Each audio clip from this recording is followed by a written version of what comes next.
গরিব ঘরে জন্মাইয়া বড় লোকের বউ হয়ে রাজত্ব চালাবি, তাই না? মরে গেল নাকি মা?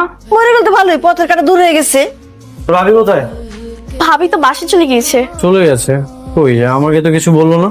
বৌমা তো চলে গেছে, কইলো যে এই জায়গায় থাকতে নাকি ভাল লাগতেছে না। আমরা কি জোর করে আটকে রাখতে পারি কও?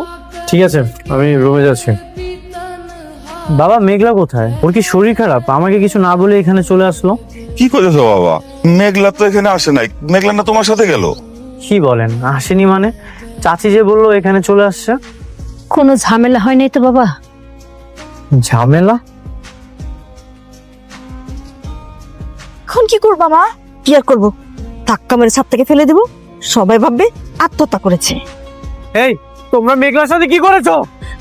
আমি কিছু করি নাই, আমরা এসে দেখলাম কি ছাদে অজ্ঞান হয়ে পড়ে আছে, তাই তো আমি সন্তানে নিয়ে নিতে আসলাম নিচে, তাই না? হ্যাঁ হ্যাঁ ভাইয়া, তারপর আমরা ধরে নিয়ে যাচ্ছিলাম, এর মধ্যে তুমি চলে এলে। মেঘলা, মেঘলা কথা বলছো না কেন? মেঘলা, ওর যদি কিছু হয় আমি তোমাদের কাউকে ছাড়বো না। দেখুন অনিক সাহেব, আপনারা আপনাদের মনকে একটু শক্ত করুন। আপনাদের অনাগত সন্তান পেটেই নষ্ট হয়ে গেছে, সে আর বেঁচে নেই। আপনি মিথ্যা কথা কইতেছেন না? এই অনেক জিজ্ঞেস করো না, উনি কি মিথ্যা কথা কইতেছে? আমি জানি আমার বাচ্চা বাচ্চা রয়েছে না। সত্যি করে কোন আপনি আমার লগে মিথ্যা কথা কইতেছেন না?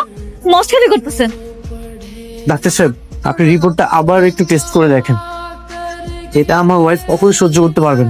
আপনি প্লিজ আরেকবার একটু টেস্ট করে দেখেন। দেখুন, বারবার টেস্ট করলেই ফলাফল বদলে যাবে। মিস্টার অনিক সাহেব, মনকে শক্ত করুন আর পরবর্তীতে আরো সতর্ক থাকবে। চাচা, হ্যাঁ, আমি তোমার কি ক্ষতি করেছি?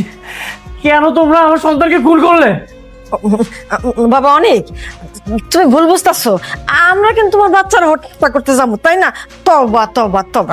আমার কি মনে হয় জানো, আমার মনে হয় ডাক্তার তোমারে ভুল কথা বলছো। তোমার চাচি তো খুবই সহজ সরল মানুষ, তাই না রে শান্তা?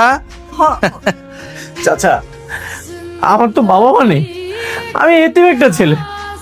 তোমাদেরকে আমি অনেক ভালোবেসে আমার নিজ বাড়িতে থাকতে দিয়েছিলাম। আচ্ছা, আমি কি এমন ক্ষতি করেছি? তোমরা আমার জন্ম না নেওয়ার সন্তানকে কেন মেরে ফেললে বলো তো?